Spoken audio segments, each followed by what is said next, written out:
L'histoire des Juifs américains, un feuilleton proposé et présenté par Gérard Inger.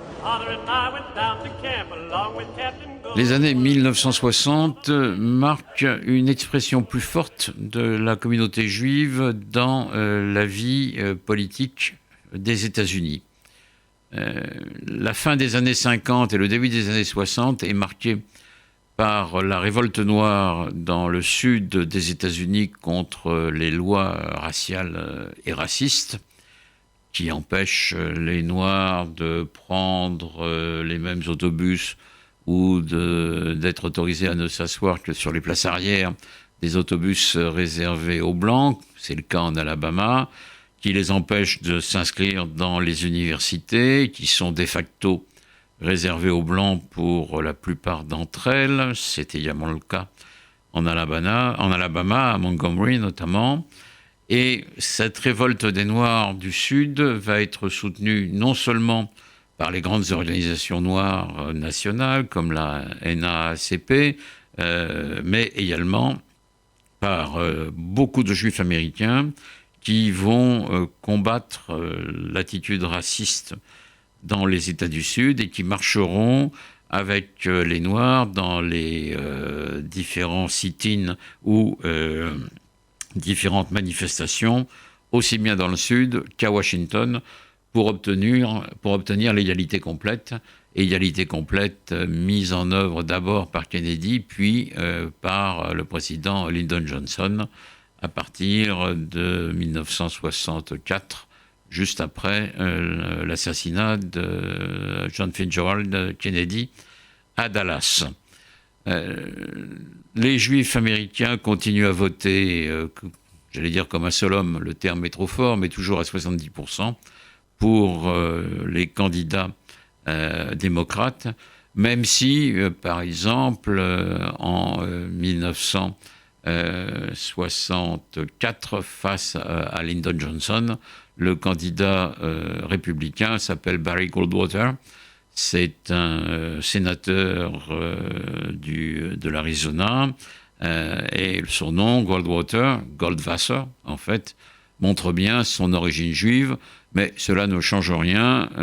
au vote de la grande majorité des Juifs qui continuent à voter démocrate. L'intégration des Juifs se poursuit dans la société américaine à cette époque-là, et les jeunes Juifs ont une attitude très progressive et progressiste, aussi bien en ce qui concerne les Noirs, on l'a vu, qu'en ce qui concerne la guerre du Vietnam, qui, à partir de 1964-1965, joue un rôle clé dans la vie politique américaine. Et beaucoup de Juifs, notamment les jeunes, s'opposent à cette guerre du Vietnam et participent à de nombreuses manifestations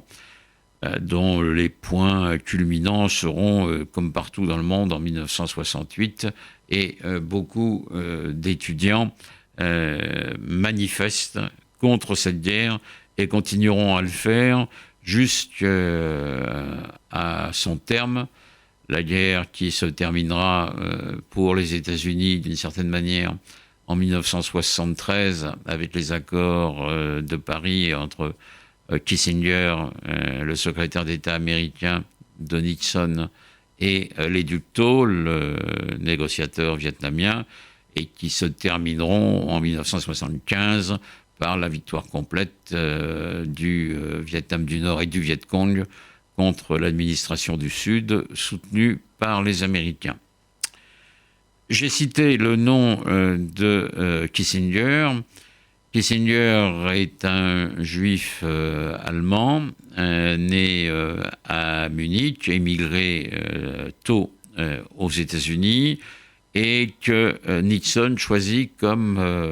conseiller puis secrétaire d'État. Est-ce que ça va changer l'attitude des Juifs à l'égard des Républicains? Pas le moins du monde, ils continueront à voter démocrate sans difficulté et toujours à plus de 70%.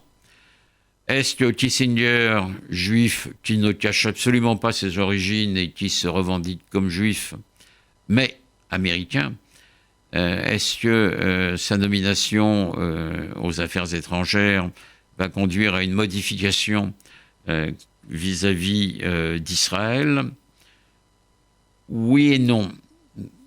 Oui, parce que les États-Unis vont se rapprocher d'Israël très nettement à partir de 1967.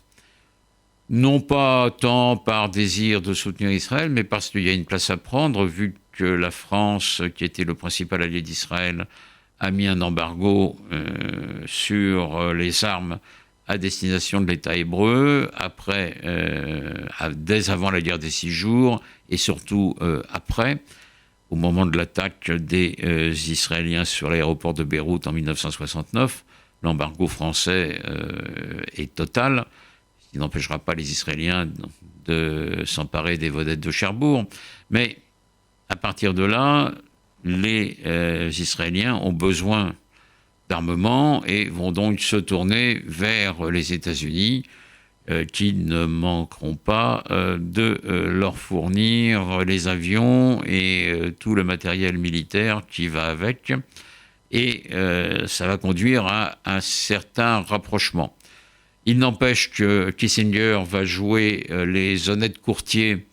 dans les différents conflits, notamment après la guerre du Kippour, où les États-Unis vont jouer le rôle de médiateur qu'ils vont continuer pendant des décennies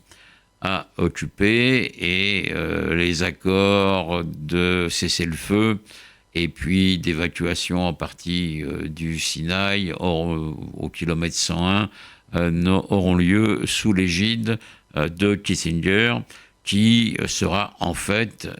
un honnête courtier en ce domaine. On assiste donc là à un rapprochement israélo-américain qui va continuer dans les décennies suivantes.